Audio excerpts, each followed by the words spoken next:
In this video, we're going to talk about some of the major historical inaccuracies of EU4. Now obviously I'm not going to be Sherlock Holmes over here and be incredibly pedantic about how the map forgets Lundy Island or the Scilly Isles. Instead, we're going to talk about some of the interesting major differences the game portrays, compared to the actual 15th century reality that ranges from warfare, culture and politics. Also, before we begin, 70% of you who watch our videos aren't subscribed, so why not join the 30% if you like this sort of content?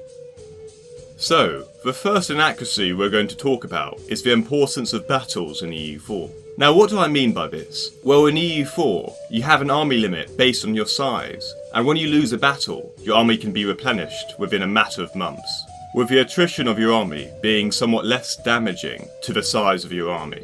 However, when we look at the actual reality of 15th century warfare, attrition had a much more devastating impact on armies, with disease killing much more people than actual fighting did. Also, battles didn't last weeks as EU4 represents, but merely a few days. And in reality, the winner of the battle can decide the fate of the war. Whether in EU4, a battle may only get you a few war score if you win. One example that is close to the EU4 start date is when the Ottomans took over the Mamluks. They only needed to win 2 battles to conquer the whole country, whereas in EU4, it may take years and years to fully control the country. The second inaccuracy we're going to talk about is marriages within EU4. If you try to marry a nation outside of your religion, then you are prevented by the game. This massively limits your potential to gain an alliance with a nation. In reality, however, marriages outside of your religion were actually quite common, particularly in the Balkans. One example I can think of is when an Ottoman Sultanate married the daughter of a Byzantine throne claimant. It is understandable though, that to implement this into a game is quite difficult. Moving on, another thing that is important to note during this time is the way mercenaries are portrayed in the game. Now, I think the game shows that mercenaries were far less common than they actually were.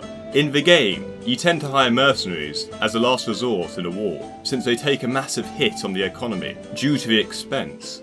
So therefore, you tend not to take them and have a professional army instead. In reality, however, during the 15th century, a lot of nations couldn't afford to have a professional standing army, and hired mercenaries for wars instead. The fourth inaccuracy I'd like to discuss is how your nation is presented as a unified state.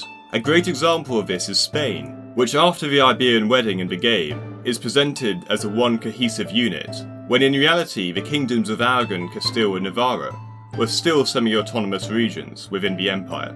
Another example of this is Crimea, which in the game, they become a march of the Ottomans. From there, the nation is usually annexed directly within several decades. However, in reality, the subject existed externally or internally, with some liberty until the 1700s. The final inaccuracy that I think is quite interesting is the HRE mechanics.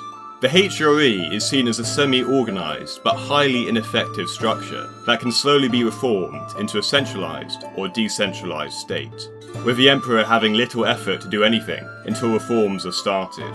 In reality, the Emperor is able to raise taxes, influence internal conflicts, and had more direct rule over the HRE at times, with a unified HRE army being created when there was great turmoil against outside powers. But let me know what you think about the inaccuracies of EU4, and whether Paradox should maybe make some parts of EU4 a little more like the reality of the 15th century. I'd also like to shout out Golden Plasma for helping me with the research of the video.